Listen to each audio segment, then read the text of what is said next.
Well, hello people, Peter here down in the old man shed on a Sunday evening on what must have been the hottest day of the year so far down here in southeast London, and I believe we got another one for tomorrow, another scorcher before it changes a little bit, but wow. But yeah, really hot day today, so I've come down here now later in the evening to make a video and just to say hi and all the rest of it, and it's a little bit cooler. But having said that, the trains, it doesn't matter, they just go on. I mean, I'm so lucky really, I guess. At the height I'm talking to you now, you know, the temperature has never really got too bad. Yes, if I stand up in the shed it's hot, you know, especially with this shed. This is a good temperature gauge, this. So if I'm standing up, yeah, it's bloody hot, you know. Anyway, it's good. So that's where I am. So train's running, got the door still open because it's a beautiful evening here tonight. But wanted to come in and say hi. As usual, following on from me chatting to you and showing you just a couple of bits I've done to the layout, I've put my close-up clips of trains running and things again, okay? So you'll see that following on from this. And also, shock horror, got the Scotsman out. So we've got steam on Torridon Road going around, okay? Now why I did that is following on from the last videos, which is all about HO, and how I was sort of saying that, yeah, 28 years ago, Roco had a close coupling system, which, you know, meant that you had no gap between the coaches when it went round, you know, your normal set track layout, as opposed to now when people seem to be happy with an inch gap in between each wagon or coach and things like, oh, that's, you know, sorry. I did say you can, you know, you don't need to go, although we haven't got the technology, well, we have, but yes, you would have to change the couplings. But as you know, all my stuff is Hunt couplings. Because it is a small little layout, I need to take the stock on and off quickly. And when the Hunt's coupling came along, and I was maybe one of the first to start buying them, oh, you know, godsend, all right? They're not talking, you know, they are great, okay? Now, I know people say, oh, they break because they're 3D printed and they're not that thick. Well, yes, they do, you know, I'll give you that. They do break if you why are you taking them in and out of your wagons anyway? Why you telling me that you put them together and then you don't like them? Is that what it is? Because I'm sorry, you go back to tension locks. No. All you need to do, if they break, they normally break with one half of the, you know, the prongs are broken. You know, maybe I'll give you that, but there's still enough in there to put into the NEM pocket. Use the old card glue, you know, which is PVA. Okay. Because the lovely thing about this, being a PVA, like card glue, is it doesn't weld or distort anything. You know, it sticks, but it doesn't stick that you cannot take it apart again. Because with your normal, if you've got hold of the coupling and it's been held in place with this, a good tug and it will come away without damaging anything. Okay. In actual fact, on the Bachmann Class 20s that we've been seeing in the last few videos, in their instructions where they tell you to fit, if you want to fit the detail parts, you use they said use card glue or PVA. Well, I've been doing that from day one, okay? All my Class 66s from the Bachmann 66s, all the vacuum pipes, all the coupling hooks and things like that, I've never used super glue or polystyrene cement. I've always used that. Right? Yes, it's not instant because it has to dry a little bit, but you know, it's definitely good enough. It will hold without you know, being permanent. So it holds, but it's not permanent. If you pull strong enough, it will come apart. So that's it. So there's no excuse to say, oh yeah, Hunt couplings break, because yes, they might break, but it doesn't mean to say that you can't use them, because they don't break in half. There's the part of the little claw has come away, isn't it? So as you push it into the NEM pocket, it just wants to come out again. Bit of PVA, sorted. So once you've got your gaps, and I've got a range of couplings now because I've been, you know, building them up. over time. So I don't just have a standard. I don't just, I have a standard. I have an ultra close. I have a close couple, and a mixture of other couplings as well, because I've got a mixture of wagons and coaches. What you'll see on the Flying Scotsman video is the Flying Scotsman pulling 4 Bachmann coaches, and there's not a gap on anywhere. Okay, the Flying Scotsman in question is the one that's fitted with a corridor tender, and if you know what that means that on the long hauls it meant they could exchange crews, because they would walk along inside down the side of the tender into the following wagon. Well, you'll see on the video there's no gap between the tender and the first coach and the second coach, right? But it then goes round my curves. Okay, so that's with Hunt couplings. So not only is it all fitting closer than it can do, I can remove it in less than a second. Fantastic. So that's what you'll see following on from this. Okay, so yeah, I can't see why anybody goes to any other thing. I don't like the KD couplings because they look too American to me. They don't look English outline. The Hunt couplings, although may not look attractive, is certainly better to me than a tension lock coupling. I'm sorry, because they're horrible. Right. Anyway, so that's enough of that. So what I'm going to show you now, there's a couple of things I've done to the actual layout, but not to the train set side of the layout, the tracks, more to what I call the top estate of Torridon Road, alright, the little industrial estate that is the scenic break in the corner there, yeah? Now, when Torridon Road when I first started this layout, I had the track plan. Now, knowing the fact it is a 7 foot by 4 foot, I wasn't ever going to have passenger trains running on it, and therefore in need of a passenger station. It's just not big enough in my mind to do it. I would have a loco and possibly 2 or 3 coaches, and that'd be it. And so that's not a mainline railway station to me, that's a little country halt.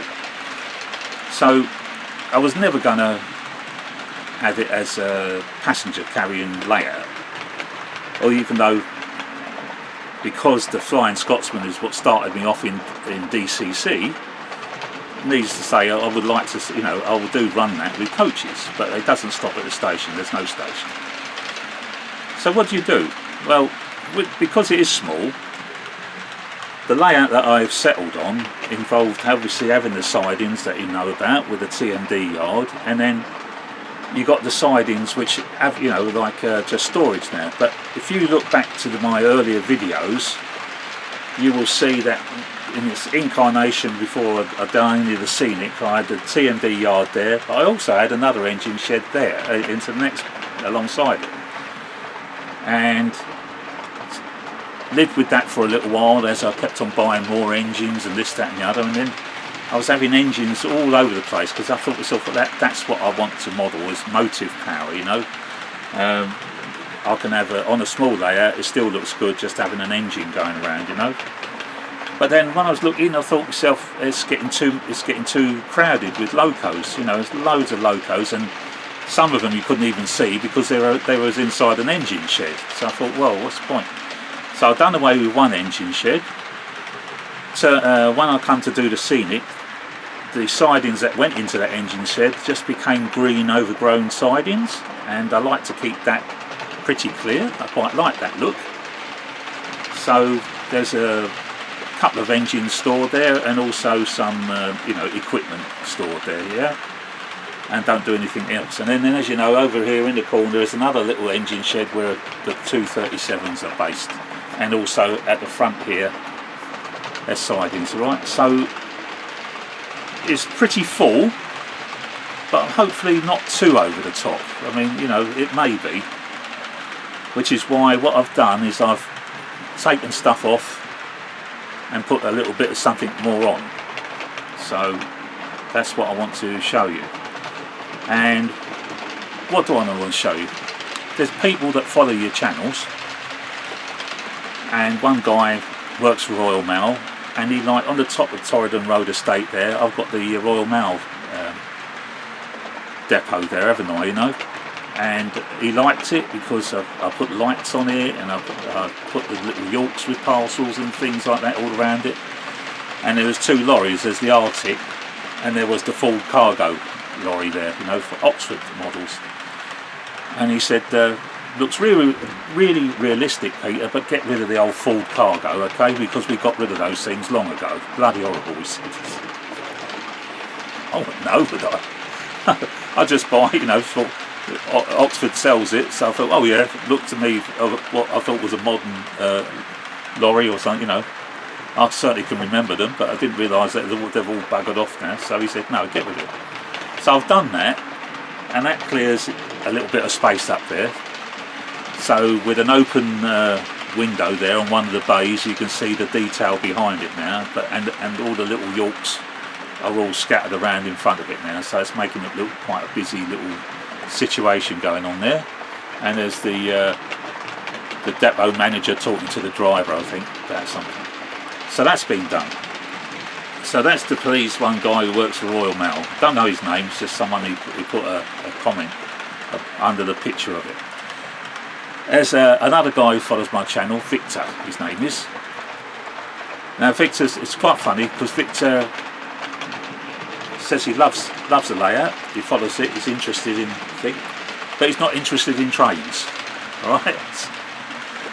What he's interested in is buses, okay? So, and again, the Torridon Road top estate there, with its little, you know, infrastructure of buildings, this, that and the other, he wants to make a bus garage. Well, I told you, Victor, in reply to one of your things, there is a resin kit, or not, it's not a kit, is it? It's a resin building of an Art Nouveau bus garage that's out there by Backman. It's not cheap, it's about 70 quid, but it is you know, it will take your full-size buses and things, you know, your 176 buses, and that's most of your, you know, all your work done for you, you know, some hedges and trees and things like that. But you've got an instant diorama there. You've got your bus depot, and you've got your buses that you collect. You can display them and have little dioramas. But what you did, Victor, is you made me think about the top estate there. And like with all these sort of places, not everybody's got a car to get to work, you know. But this is where I'm trying to sort of get into my modelling world and bring it into the real world. And I'm thinking to myself, well, not everybody has a car to drive to work.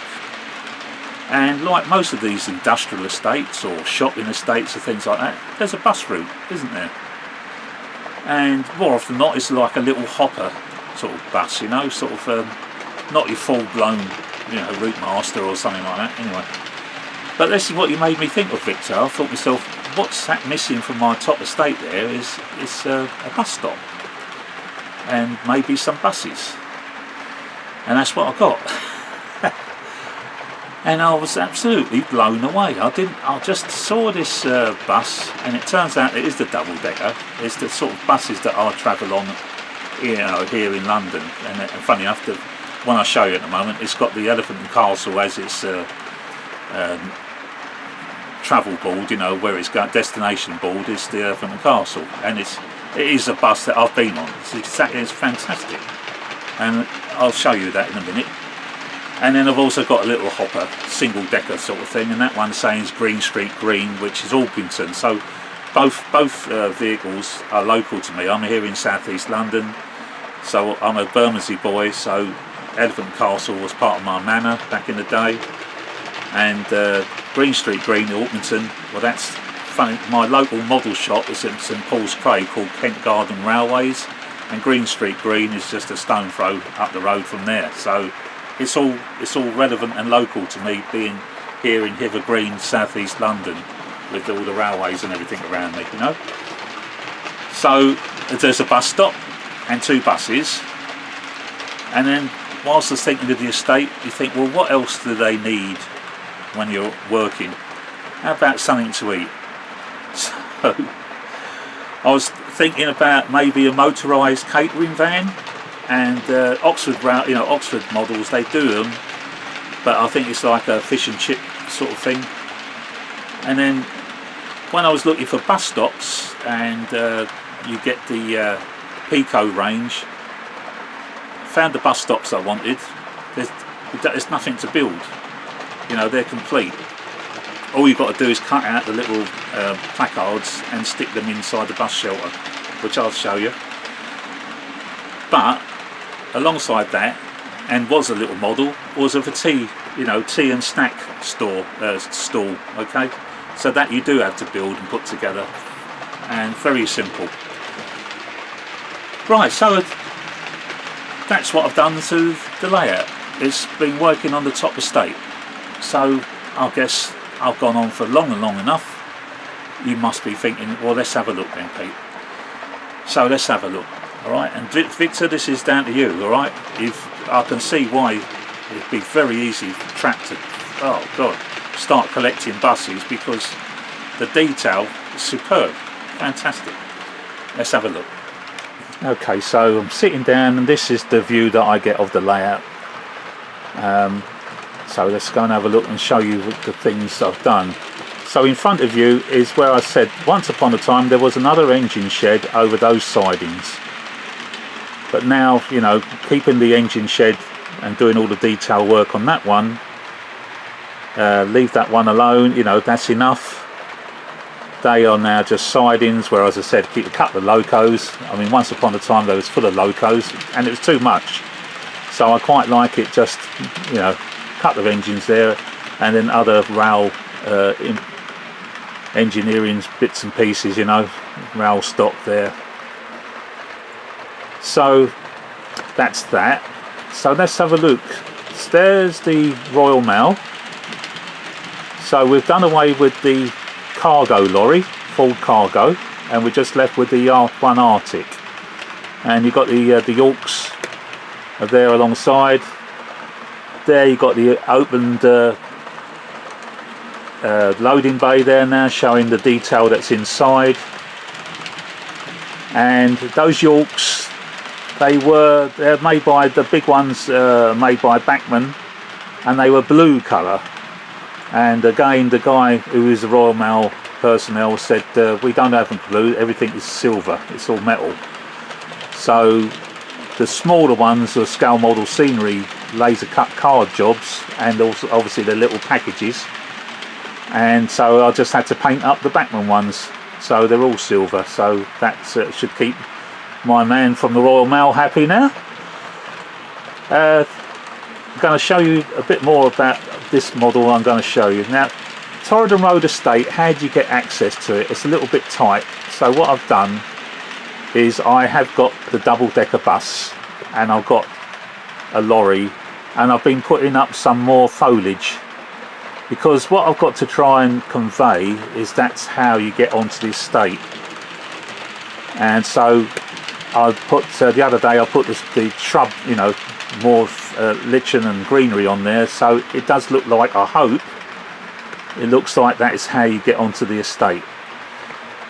Double-decker bus, I've got to I'll show you that in detail in a second. Fantastic model, but it's got no driver, and I can't for the love of me work out how I can take the thing apart to stick a driver in, because it hasn't got screws underneath.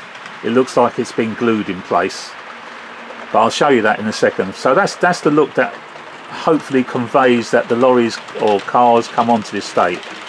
Here is the second little hopper bus. There we are with a bus stop. Now unfortunately the bus stop, yes, it is got its back to us, but you have got the little sign there, but that's the bus stop. And I'll go show you a bit more, and that's there where you want to go and have something to eat. Alright, so that's what I've been doing. Alright, so that's the new little things that's been done on the estate. So let's have a little look more closer, shall we? Okay, well there she is. This is the double-decker bus in question, and it's absolutely stunning. What a little beauty. It's all there. even down to the Oyster card reader there by the driver there. The wing mirrors are the correct scale. As you can see, Elephant Castle on the destination board there. And I've travelled on these buses. I mean, these are what's current on London roads at the moment. I'm sure they are. I'm not even sure if they're hybrids, if they're sort of like part, green or something. I don't know. So that's the double decker. A real beauty. Well, look at the doors. I mean, I don't know, it's just fantastic. I can see how you could have quite easily get hooked into start now collecting buses. Model buses. But underneath, no screws. And it does look like there's some sort of glue that's been put down the side there. So I've got no idea how to take her apart and try and fit a driver in there. So what I've got to do is position it on the layout so that you can't see there's no one in the cab. I mean, look at even the windscreen wipers. I mean, unlike what Bachmann have done with the Class 20 and given you huge windscreen wipers, everything on here is to scale. 176 scale, and it's quite a big model, isn't it? But what a beauty. There we are. So that's my double-decker bus. Maybe that sort of bus wouldn't have gone onto an estate like I've got up the top there. It's too small for it, but hey ho. It does the job of, I told you, of hiding the entrance onto the top estate, so that's that one. The little hopper, let's bring her into the picture. There's the little hopper bus. I don't know if it, this one says Green Street Green. Again, it's all there, the little card reader. Quite a nice little model, that one. Roundabout. But again, underneath, no screws. So I've got no idea how I would get into it to try and put a driver figure in if I wanted to make it look as if it was driving. Can't do it. I don't want to wreck them. They weren't cheap. They are, they do fetch quite a nice price because they are a nice model. Really pleased. That's that one. So that one sits behind the bus stop, and again the bus shelter is hiding the fact there's no driver on there. Okay, I'll show you the bus stop in a minute. Now, bus stop. This is the thing in question. There you are. So you've got your bus stand, the bus stop sign, and obviously the bus shelter. And the bus shelter is, you don't have to build it, guys, it is literally that. It's already there. Okay, and you just cut out inside there. You can see there are printed posters and things, timetables. Cut out what you want, stick them on your bus shelter, and then obviously that and that together, that's your bus stop. Obviously you would have your the signs on the layout. I ain't got it down here with me. That's that. Now, somewhere to eat, and this is all you get for this one. And the reason why there's a big chunk missing is because on the other side there's the bits that you need to stick inside. I'll give you a whole variety of colours for some reason or other. There it is. That's your instructions. All right, you don't get anything. Just get a picture of what they've completed kit. And you get your, you'll have to paint it up because of the plastic's not the right colours. You've got to paint them. But that's your instructions. There are no instructions. But very simple shape to follow. But even the wheels, you've got to stick the wheels on, try and get them lined up. Absolutely no help whatsoever.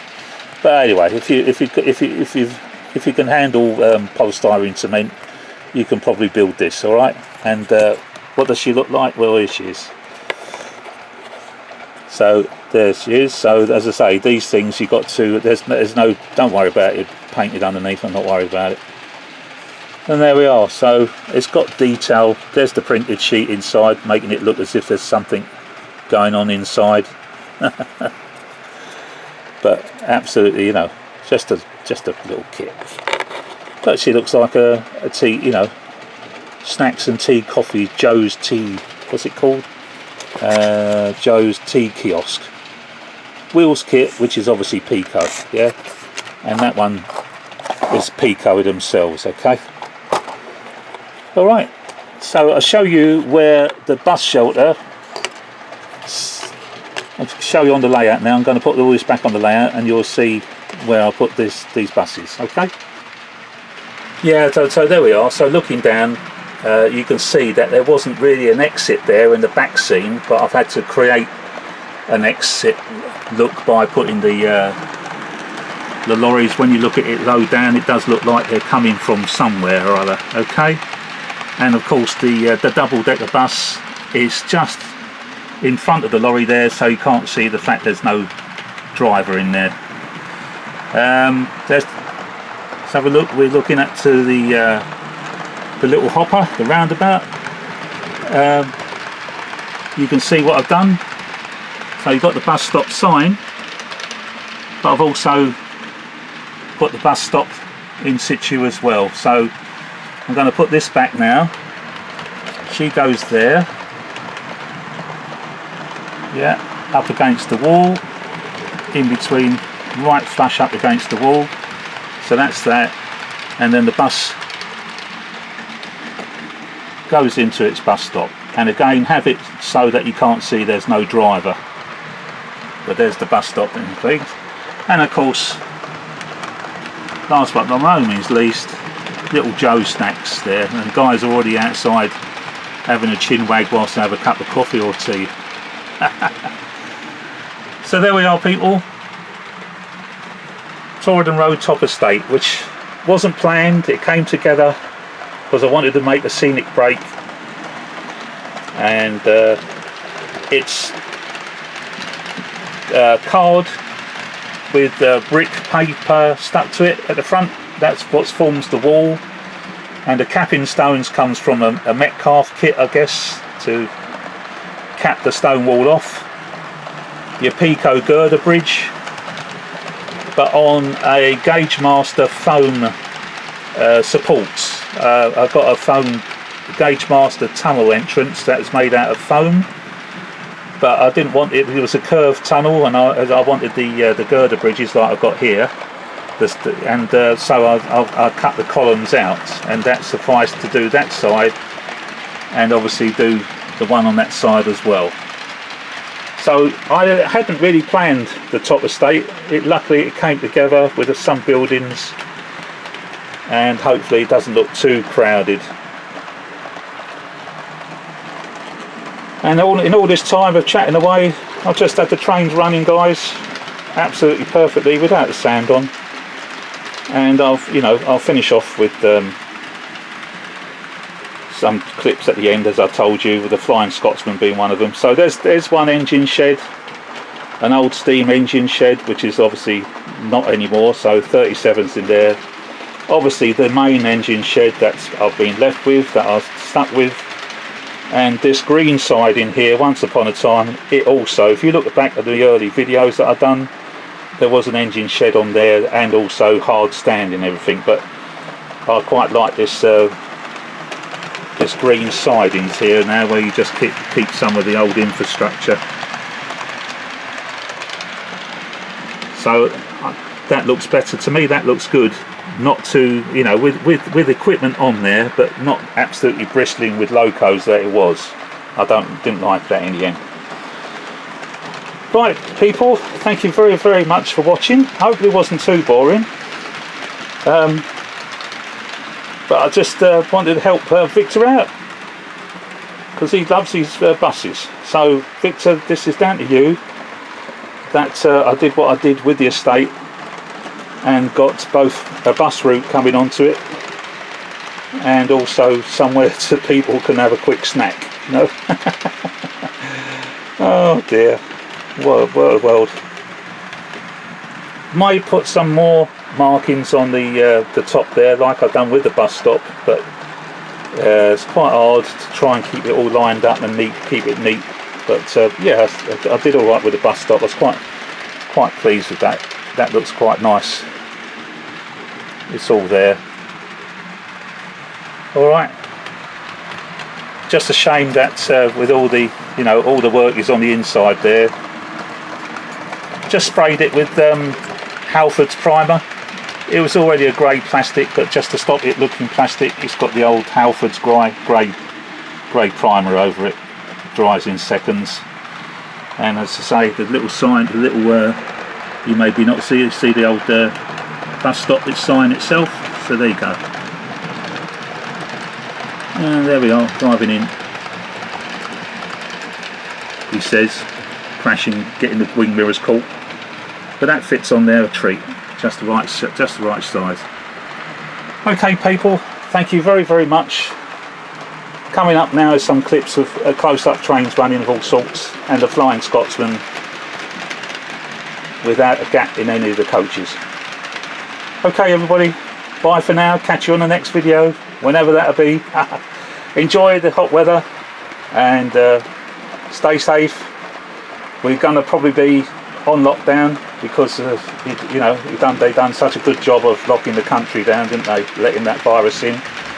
So we might be extended lockdown. Hey ho, more time to do model trains. Bye everybody, catch you soon, bye.